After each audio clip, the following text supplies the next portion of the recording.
आज हम लोग पाठ 15 महावीर स्वामी पढ़ेंगे।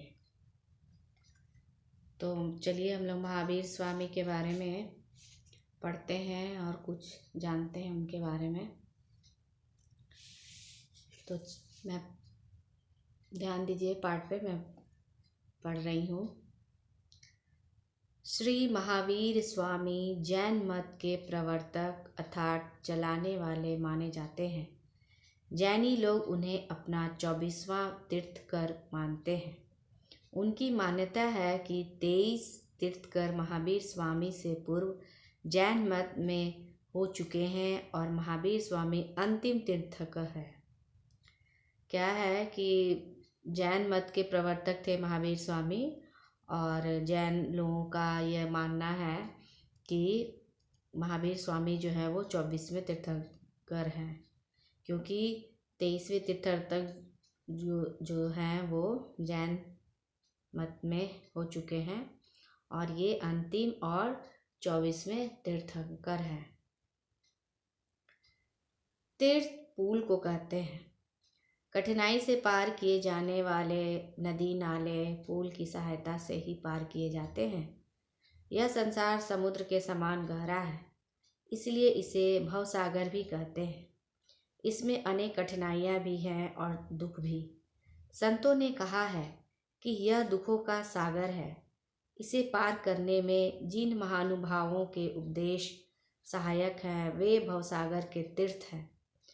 अब ये बताया गया है कि तीर्थ जो है वो क्या कहलाता है। तीर्थ यानी कि पुल। तीर्थ पुल को कहते हैं।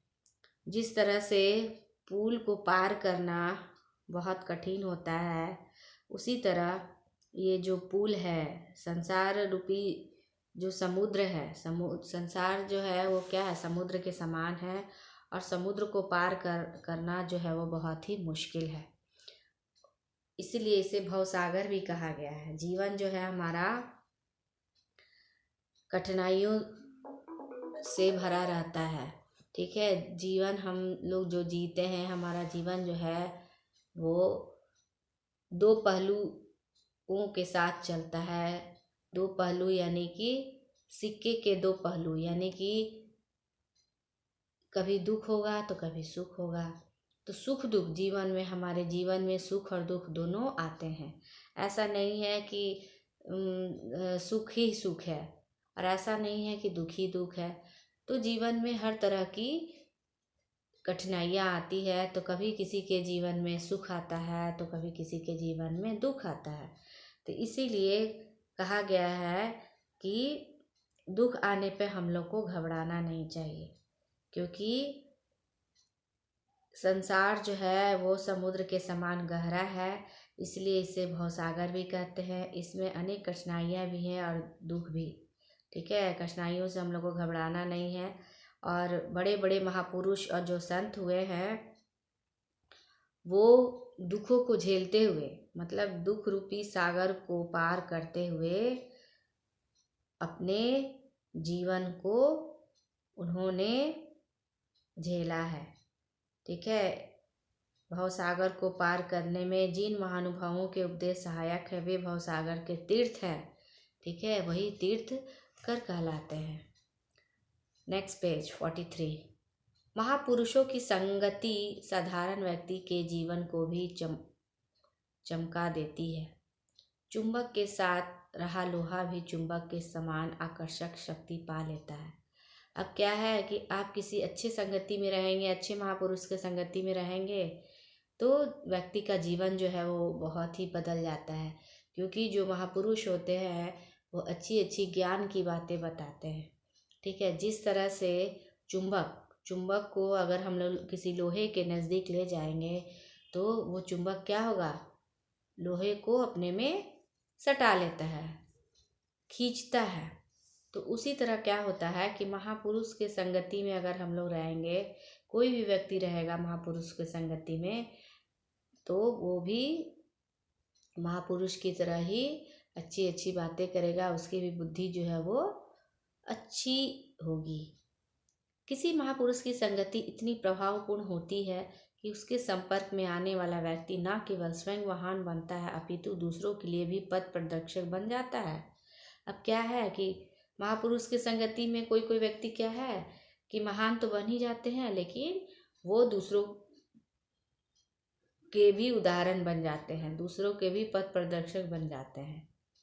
दुखों के इस समुद्र को स्वयं पार करने के साथ साथ वह दूसरों को भी पार कराने लग जाता है, तीर्थ बन जाता है। अब क्या है कि अच्छी संगति है साधु संगत की तो उसकी बुद्धि अच्छी हो जाएगी और वो दूसरों की भलाई करने लगता है, तो उससे और जो दोस्ती रखेगा उससे उसके संगति में कोई और आएगा तो वो भी उसी की तरह अच्छा अच्छा कार्य करने लगेगा। और इस तरह से वो दूसरों को पार कराने लगता है, मतलब कि दूसरे लोग भी उसकी तरह अच्छे कार्य करने लगते हैं, तो तीर्थ बन जाता है। तीर्थ और तीर्थंकर में वही अंतर है जो कार्य और कारण में। तीर्थंकर अपने आचरण की महिमा से अपने अनुयायियों में से बहुत से तीर्थ पैदा कर देते हैं। महावीर स्वामी ऐसे ही तीर्थंकर थे। अब तीर्थ और तीर्थंकर में यही अंतर है जो कार्य और कारण में। ठीक है, इसमें क्या है कि जो तीर्थ है तो तीर्थ पुल हो गया। अब पुल को भव सागर को अगर कोई तीर्थंकर पार करता है, मतलब कोई भी व्यक्ति जो है पार करता है तीर्थंकर अपने आचरण से, मतलब अपने व्यवहार से, वो क्या हो जाता है कि महिमा से अनेक अनुयायियों में से बहुत से तीर्थ पैदा कर देता है। मतलब अपनी बुद्धि से, अपनी प्रभाव से वो बहुत लोगों को अपनी ओर आकर्षित करता है और उसी के साथ बहुत लोग जो है वो आकर्षित होकर उसके ही समान कार्य करने लगते हैं, वो तीर्थंकर बन जाते हैं, जिस तरह से महावीर स्वामी थे। भारत भूमि पर महावीर स्वामी का अवतरण आज से लगभग 2500 वर्ष पूर्व हुआ। उनकी जन्म तिथि चैत्र शुक्ल त्रयोदशी है। उनके पिता वैशाली के राजा सिद्धार्थ थे। माता का नाम त्रिशला था। जन्म स्थान कुंडग्राम, आज का कुंडलपुर है। उनका बचपन का नाम वर्धमान था। जैन मतावलंबियों के अनुसार वर्धमान को महावीर नाम उनकी वीरोचित बाल लीलाओं के कारण मिला। वे निर्भय और सहानुभूतिशील थे। एक बार उनके पास एक भयंकर सांप आ निकला। उसे भी उन्होंने मारा नहीं, उन्होंने उसे उठाया और दूर ले जाकर छोड़ दिया। इस घटना के कारण से वे महावीर कहलाने लगे। अब क्या हुआ कि वो चैत्र शुक्ल त्रयोदशी के दिन जो है वो जन्म लिए थे और उनके पिता का नाम सिद्धार्थ था और माता का नाम त्रिशला। और जिस गांव में उनका जन्म हुआ था उस गांव का नाम था कुंडग्राम और आज वो कुंडलपुर के नाम से प्रसिद्ध है। बचपन में महावीर का नाम था वर्धमान। तो एक बार क्या हुआ कि उनके घर में सांप निकला, तो वो निर्भय थे, मतलब बहुत ही डरपोक नहीं थे। निर्भय मतलब बिना भय के, और सहानुभूतिशील मतलब बहुत ही नरम विचार के थे। तो सांप जब उनके घर में निकला तो वो क्या किए, उसको मारे नहीं, वो चुपचाप उसको उठाए और ले आके कहीं और दूसरी जगह छोड़ दिए। गृहस्थ परंपरा के अनुसार माता पिता की आज्ञा पालन के लिए समरवीर की पुत्री सुदर्शना से वर्धमान का विवाह हुआ, किंतु विवाहित होकर भी उनका जीवन संयमशील तपस्वी जैसा ही रहा। अब क्या हुआ कि पुराने ज़माने के लोग जो होते थे तो पहले ही अपने बच्चे की शादी कर देते थे। उसी तरह महावीर स्वामी जो थे, उनके माता पिता जो थे महावीर स्वामी के, तो वे भी उनका विवाह कर दिए थे। ठीक है, बचपन में उनकी शादी हो गई थी और शादी होने के बावजूद भी ये अपना तपस्वी जीवन जो थे वो जी ही रहे थे। महावीर जी मातृभक्त थे। वे घर छोड़कर विरक्ति के पथ पर जाना चाहते थे, परंतु माँ ने कहा, नहीं, तुम्हारे जाने से मुझे दुख होगा। और महावीर स्वामी मातृभक्त मतलब कि वो माँ को बहुत मानते थे। ठीक है, और वो घर छोड़ के जाना चाहते थे, लेकिन माँ भक्त होने के कारण जो थे वो घर को नहीं छोड़ पाए, क्योंकि माँ मना कर रही थी कि नहीं नहीं, तुम घर छोड़ के जाओगे तो मुझे क्या होगा, बहुत ही दुख होगा। यह सुनकर महावीर मौन हो गए। और जब माता ने बोला कि तुम जब घर छोड़ के जाओगे तो मुझे बहुत दुख होगा, तो ये इस बात को सुनकर महावीर जो स्वामी जो थे वो घर नहीं गए छोड़ के, चुप हो गए। माता के देहांत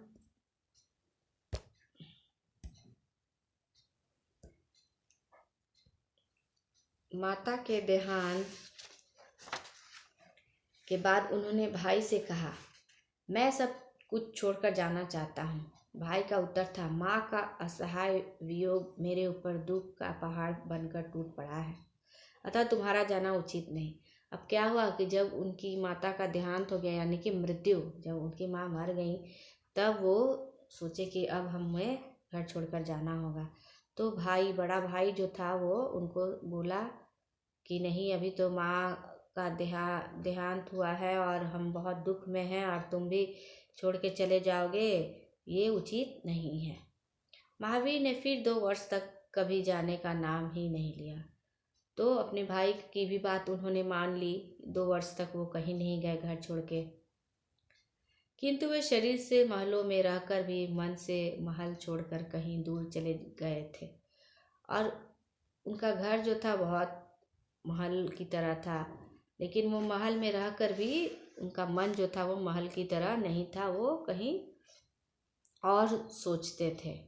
भाई नांदी वर्धन जान गया कि महावीर हमें पीड़ा पहुंचाना नहीं चाहते, अतः मौन धारण कर रुक जाते हैं। आखिर भाई ने कहा, वर्धमान, तुम घर में रहकर भी न रहने जैसे हो, अतः वही करो जो तुम चाहते हो।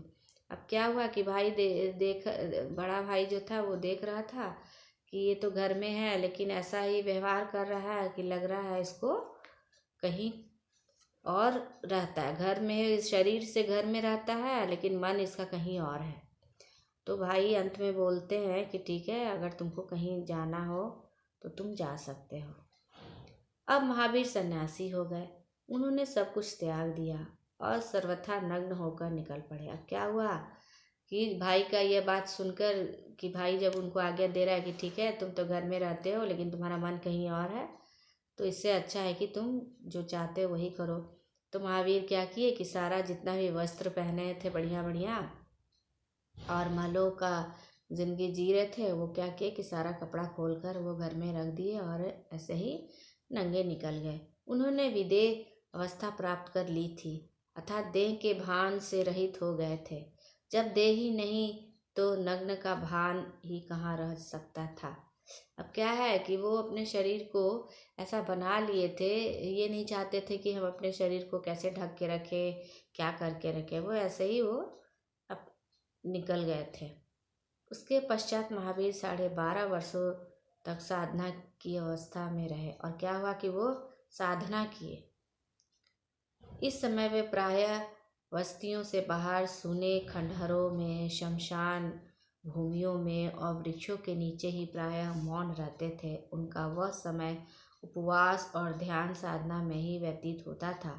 एक बार तो वे 16 दिन निरंतर ध्यान में लीन रहे थे। अब क्या हुआ कि वो जंगल, झाड़, पहाड़ों के खंडहर में, शमशान, वहाँ पे जाके पेड़ के नीचे बैठ के ये मौन धारण करके मतलब साधना करते थे। ठीक है। और एक बार तो 16 दिन ये क्या एकदम लीन ही रह गए, ध्यान, भगवान के ध्यान में ही रह गए। लीन रहना मतलब कि कुछ खाना पीना का कुछ नहीं सोचना, एकदम ध्यान मग्न साधना ही करते रह गए 16 दिन तक। महावीर स्वामी अहिंसा में विश्वास रखते थे। उनका प्रमुख सिद्धांत यथाद्वैत है, अर्थात दूसरों का मत भी सत्य हो सकता है। उनका कहना था कि अपने ही विचारों को सत्य मानकर दूसरों को झुठलाना भी हिंसा है। इस प्रकार वे अपने सत्य में दूसरों के असत्य को भी समाविष्ट कर लेते थे। भोजन के संबंध में उन्होंने ऐसे आहार पर ही बल दिया था जिसमें हिंसा न हो। इस प्रकार महावीर का जीवन हमें सत्यनिष्ठा, अहिंसा की साधना तथा आहार, विचार और व्यवहार में शुद्धता को अपनाने की शिक्षा देता है। अब क्या है कि महावीर स्वामी जो थे वो ऐसा खाना पसंद करते थे, ऐसा खाना वो खाते थे कि जिससे किसी को कष्ट नहीं हो। ऐसा नहीं हो कि किसी को मार काट के हम खा रहे हैं। ठीक है, जो हम लोग नॉनवेज जो खाते हैं, मुर्गी को काट के चिकन खा लेते हैं, मटन को बकरी या खस्सी को काट के मटन खा लेते हैं, उस तरह का इनका आहार नहीं था, मतलब खाना। और ये झूठलाना भी इन्हें पसंद नहीं था। ऐसा नहीं है कि किसी को हम झूठ बोलकर उसको तकलीफ पहुंचा रहे हैं, इस तरह का उनका नहीं था। और इनका शिक्षा था कि सत्य, सत्य मतलब हमेशा सत्य, अहिंसा मतलब बिना मार काट के, और आहार विचार ये सब जो है वो शुद्ध होता था उनका। ऐसा इसी से यही इनकी शिक्षा है। इन्हीं इनकी शिक्षा, हम इनकी जीवन से हमें यही प्रेरणा मिलती है, शिक्षा मिलती है कि हमें सत्यनिष्ठा, अहिंसा और आहार विचार का व्यवहार में शुद्धता को अपनाने की शिक्षा देता है। तो आज पाठ हम लोग 15 पढ़े हैं और क्वेश्चन आंसर भी इसका हम लोग करेंगे। तो पहला प्रश्न है, तीर्थंकर किसे कहते हैं? तीर्थंकर किसे कहते हैं? तीर्थंकर ऐसे महापुरुष होते हैं जिनकी संगति इतना भावपूर्ण होती है कि उसके संपर्क में आने वाला व्यक्ति न केवल स्वयं महान बनता है बल्कि दूसरों के लिए भी पथ प्रदर्शक बन जाता है। उसे हम लोग तीर्थंकर कहते हैं। ठीक, इसके बाद है दूसरा प्रश्न है, महावीर स्वामी कितने तीर्थंकर थे? महावीर स्वामी 24वें तीर्थंकर थे, ये इसका उत्तर होगा। तीसरा प्रश्न है, महावीर स्वामी का बचपन का नाम, माता पिता का नाम तथा जन्म स्थान का नाम बताओ। इसका उत्तर है, महावीर स्वामी का बचपन का नाम वर्धमान था, उनके पिता का नाम सिद्धार्थ तथा माता का नाम त्रिशला था। उनका जन्म स्थान कुंडग्राम है। चौथा प्रश्न है, महावीर स्वामी का जन्म तिथि क्या है? इसका उत्तर है, महावीर स्वामी की जन्म तिथि चैत्र शुक्ल त्रयोदशी है। ठीक, नेक्स्ट क्वेश्चन नंबर 5, वैरागी होते हुए भी महावीर स्वामी अनेक वर्षों तक घर क्यों ना छोड़ सके? इसका उत्तर है, वैरागी होते हुए भी महावीर स्वामी अपने माता व भाई की रोकने के कारण अनेक वर्षों तक घर ना छोड़ सके। ठीक है, लास्ट क्वेश्चन, महावीर स्वामी के जीवन से हमें क्या शिक्षा मिलती है? इसका उत्तर है, महावीर स्वामी का जीवन हमें सत्य, निष्ठा, अहिंसा की साधना तथा आहार विचार और व्यवहार में शुद्धता को अपनाने की शिक्षा मिलती है। महावीर स्वामी के जीवन से हमें ये शिक्षा मिलती है। तो पाठ यहीं समाप्त होता है प्यारे बच्चों। आज बस इतना ही।